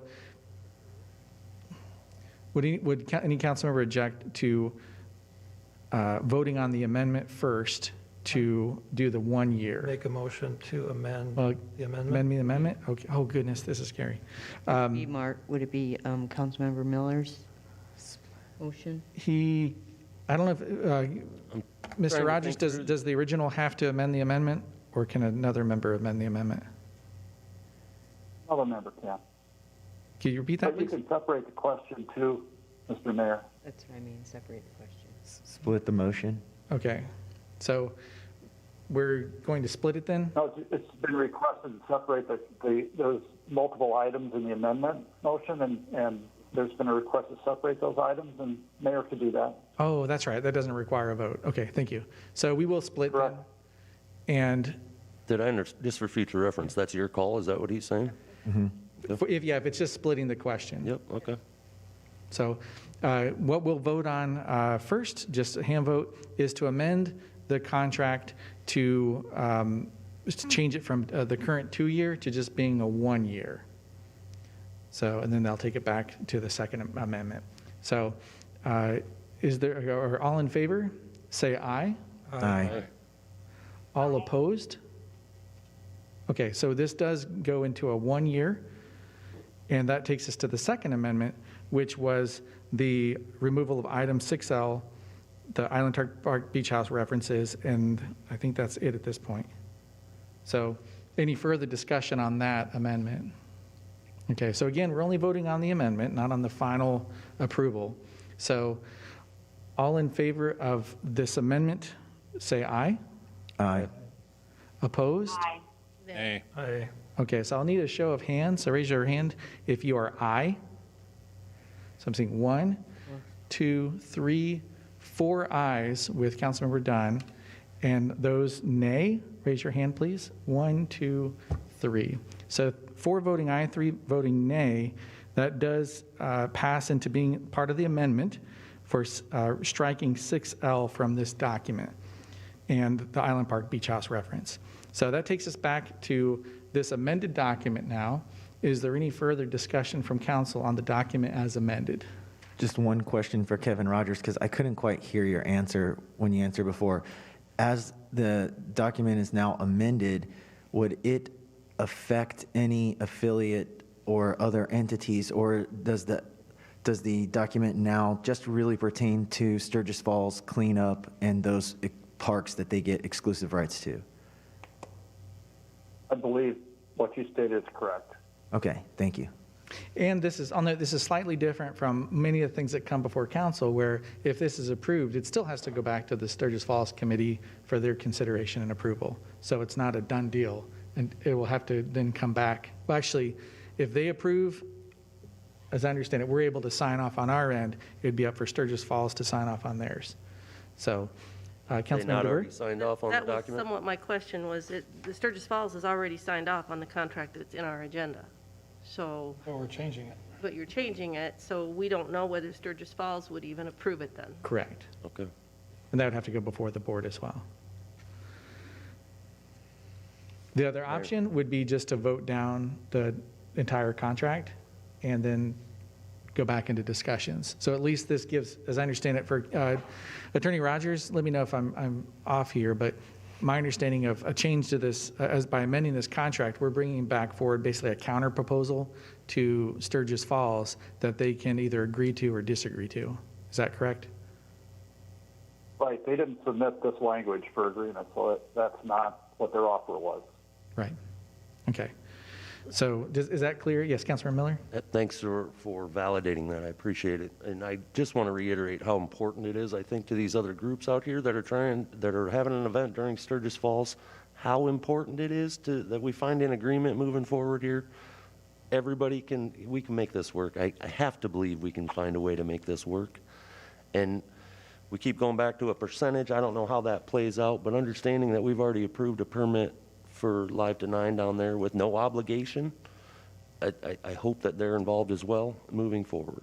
So, And just to be clear, I'm appreciating that all the actors in here have the best intentions. There's no concern about that. It's just the details of how we get to where we want to be.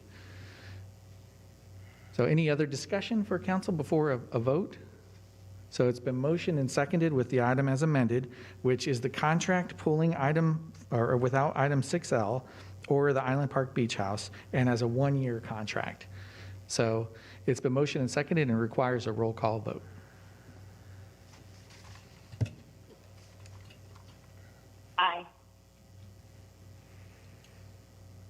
5 voting aye, 2 voting nay, Mr. Mayor.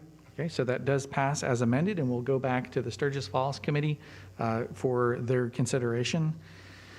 And with that, that takes us over to new business under the consent calendar, which these are items that will be acted upon by a voice vote on a single motion without separate discussion unless someone from the council or public requests that a specific item be considered separately. Does any council member wish to pull an item 6 through 9? You're seeing none. And does anyone for the public wish to pull an item 6 through 9? Jim Skane does. Okay, so Mr. Skeen, which item would you like to pull, sir? I'd like to pull 6 and 7. 6 and 7. And I appreciate your acknowledging that the city administrator drafts the agenda. But Yes, 6 sir. and 7 are the one I want to comment on. So items 6 through 7, and 7. And so I will read item 8 and 9, and then we'll go back to 6 and 7. So item 8 is receiving and filing the 2020 annual report for several commissions. And item 9 is approving applications for beer permits and liquor licenses. Is there a motion to approve these items? Second. Motion and seconded. All in favor, say aye. Aye. Opposed? Okay, so that passes and brings us back to item 6, which is receiving and filing the work session minutes of March 1st, 2021, relative to the mayor and city administrator roles. Is there a motion to approve this? I'll move. Second. The motion and seconded. Mr. Skeen, you had a question or comment on this item, sir? Yes, I have always been confused as to what it means to receive and file, because every time there's a work session and every time there's a committee of the whole session, those are brought as receive and file. What does that mean? Does that mean that it's eligible to be put on the agenda for a council meeting? Yes, sir, I think I can answer that. For receiving and filing, those are a record of the minutes. Every meeting we have a minute taker. And so that it just gives us a record or a reflection of what occurred in that meeting, what was discussed. At a work session, there's no final vote. It's just sometimes we build consensus to try to find a way forward for future action. And then for committee of the whole, sometimes there's a motion that comes out of it, like was with the the Main Street design study tonight. Council will give an indication or a preference through a voice vote, and so that's recorded in the minutes as well. And by voting on these to receive and file, it just is a vote to enter that into the official record as an accurate reflection of what transpired in the meeting. And it's not an appropriate time to debate the merits of those items themselves. So hope that answers the question. And so with that, any other discussion or questions from council? Okay, so it's been motioned and seconded, and all in favor say aye. Aye. Aye. Opposed? Aye. Okay, so that passes. And then for item 7, Mr. Skeen, did that cover that same question about just receive and file, sir? Or did you have something else as well?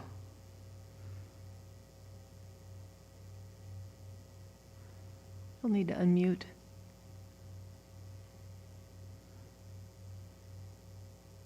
Okay, so Mr. Skeen, we can't hear you just yet. Yes. Yeah, we can hear you now, fine, Yes, sir. yes. You answered the question, and I appreciate the answer because I didn't want it to be that it meant that the council had in some way approved of it. So you answered the question. Oh, great. Thank you. Okay, thank you, sir. So it's been motioned and seconded, and if there's no further council discussion, all in favor, say aye. Aye. Aye. Opposed? Okay, so that passes as well.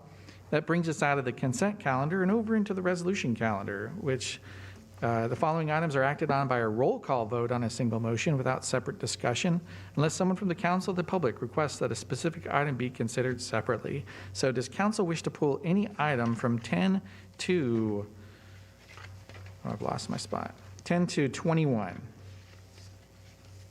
Seeing none from council, does anyone from the public wish to pull an item from 10 to 21? Jim Skane? Okay, Mr. Skane, which would you like to pull, sir? Yes, I'd like to pull 15. Okay, 15. Yes. Okay, got it. So we'll pull item 15. I'll read the remainder. So, here we are. So item 10 is a resolution levying a final assessment for costs for the city to clean up a property. 11 is resolution authorizing execution of a service products agreement with UNI and the GeoTree Center for 360 imagery.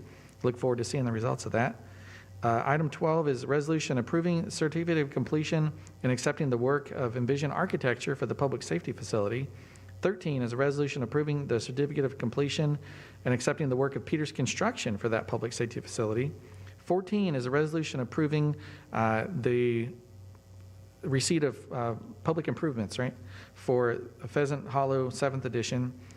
16 is a resolution of support for a grant application to the Blackhawk County Gaming Commission for the Cedar River Recreation Project. 17 is a resolution approving and authorizing an agreement with IDEA for the Community Development Block Grant relative to the CARES Act. And then 18 is a resolution approving an agreement for a federally funded project with the Cedar Falls School District for CDBG funds. 19 is a resolution approving execution of a recipient agreement for the Ethnic Minorities of Burma Advocate and Resource Center, EMBARK, and that's as a community development block grant. 20 is a resolution approving and authorizing execution for an agreement for exceptional persons for a CDBG block grant fund with the CARES Act.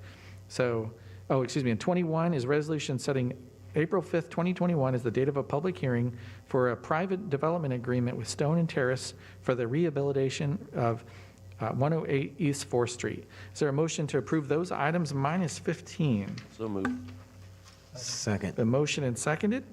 This requires a roll call vote.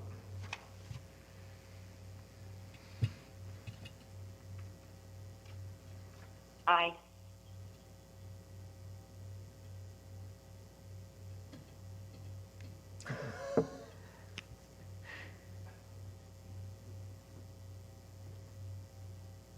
We missing any?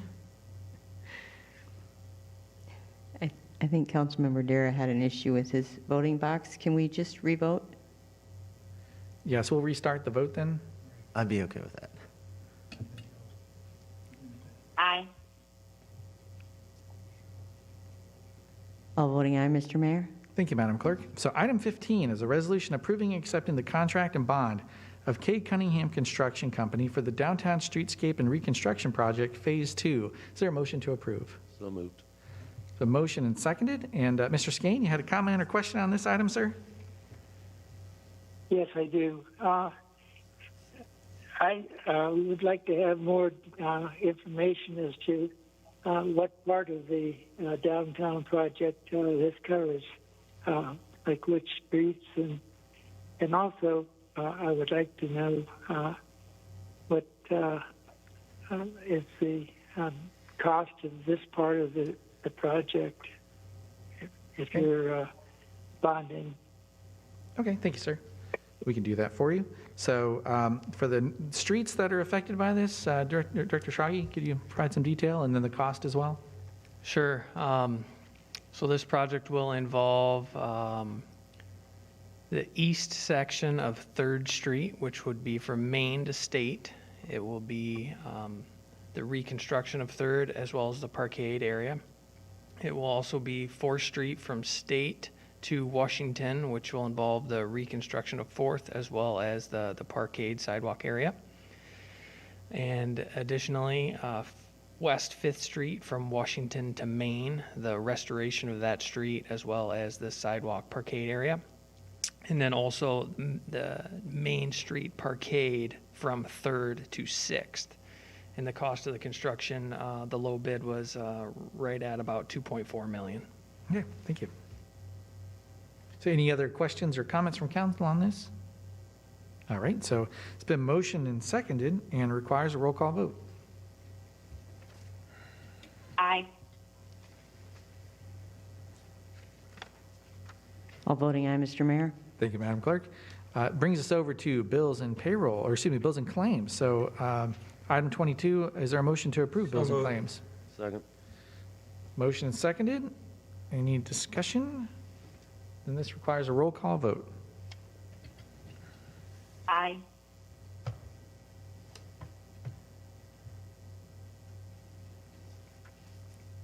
All voting aye, Mr. Mayor. Thank you, Madam Clerk. Tonight, do we have any council referrals? Yes, Councilmember Cruz? I don't know if it's so much a referral, but we've been having a lot of work sessions because of visioning and various things that are going on in the city. I'd like to see it standard practice that work sessions be recorded so we can review them. The public and council and other people don't have a chance to participate. So to have work sessions able to be pulled up at, when I need to or when I want to look at the background discussion to see how things evolved, I think it's very critical that we have work sessions reviewed because we're looking at some very big topics that affect the direction of the city. So it's very important. So there's a motion to change of practice? Or I know we are recording the city council work sessions, or at least we have been. But the planning and zoning had multiple on downtown zoning changes and visioning, and to not know as a council member what was discussed and how it was debated by planning and zoning, and then then all of a sudden we get thrown in at the end of it. I think it's important. It doesn't hurt anything. It's just a recording that we push a button and boom, it's recorded. So I would take that as a motion, not for a sending to a committee or to a group, but just a council desire to do that. If there's no objection to that, I do have concerns about all work sessions being recorded. I know for the city council, it does make sense, especially for members who can't attend. If we start opening it up, I do have concerns about planning and zoning being recorded or any other session being recorded, what that sort of involves at the staff level, If I could clarify the time that. involved. I would just motion to have planning and zoning work sessions because Okay. you're changing the framework of how the city's operating with zoning in that regard. So that's a Okay. pretty high-level topic in my mind. So there's a motion on the floor to record or require the recording of planning and zoning work sessions. Is there a second? Is motion and seconded? Open it for council discussion. I have a question. I'm okay with it. The question would be, so we currently are recording council, so does this need a referral, or can we just have a council directive to staff, or ask them, staff, would it take a lot of work to record work sessions from planning and zoning? No, we can do that, work sessions from planning and zoning. Now, if you get too broad, I agree with the mayor. So, for instance, if we're trying to record all of the sessions that the planning would have for visioning in downtown or meetings that we have with the property owners, it really limits us to locations where we can go and some of those things. But for just work sessions, yes, we can do that for planning and zoning. Okay. And are the planning and zoning work sessions in here at the dais? Yes, they are. Okay, so that makes it a lot simpler to be able to record. Good, well, I guess I shouldn't be getting into things where we're discussing, since it's not on the agenda to do this. It sounds like like council's okay with the idea, generally. Mayor. Yes, Councilor Miller? Is this to talk through the variables, or are we considering making the change here? And I guess this goes back to what we've talked about several times about giving the council a heads up so we have time to consider a change like this. I mean, at first glance, yeah, absolutely, put the work sessions online or whatever, but there could be implications that we're not thinking through here. And for myself, I would like the opportunity to consider that before sitting here right now to say, okay, we're going to do this to P&Z without consulting with P&Z potentially or whatever. So just wanted to make a point. Sure. And an option could be to motion or to amend to refer it to committee so that we have more time to discuss. Just a I quick agree comment. with Councilman Miller. Attorney Rogers, can you offer any insight on this of an appropriate way forward?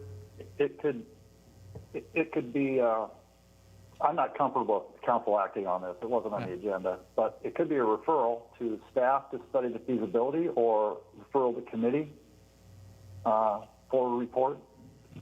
Okay. So I'm going to call the original motion out of order, and my fault for kind of engaging it. With that said, would there be a motion to refer this to staff for study?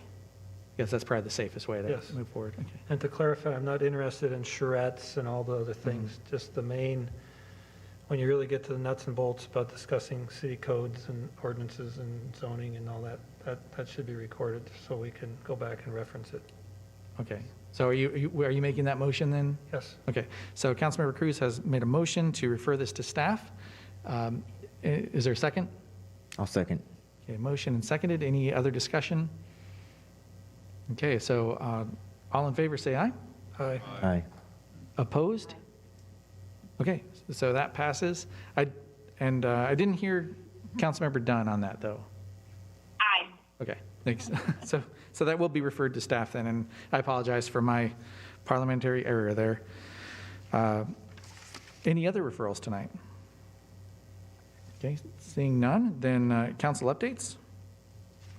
Mr. Mayor? Yes, Councilmember Dare, please. Just a real quick update. I think I sent to all of you an email about the Human Rights Task Force and where we're at this point. I don't believe we had necessarily nailed things down, but basically we've had a couple really good meetings. We want to meet again, but we've not identified members of the task force at this point because we feel it's better for us to identify areas of focus so that when we, at least initial talking points, so that when we get people to the meeting, we've got some specifics to talk from. So it's going to be a few days before we get the names to you, but it's been real positive, and I'm looking forward to some good things happening. It's going to be a long haul. All right. And thank you very much, Councilmember Dara, for being willing to chair that group, and for Councilmember Dunn for vice chairing on that. It's probably one of the most important things we're working on this year. Excuse me, Mayor, and we should thank Tony Babcock from staff who's doing all the organizing. Absolutely. So, Ms. Babcock, if you're listening, thank you as well. And any other updates? Okay, seeing none, then open it for any staff updates. None at this time, Mayor. Okay. Well, then, I would entertain a motion to adjourn. So moved. Second. Motion and seconded. All in favor, say aye. Aye. Opposed? Aye.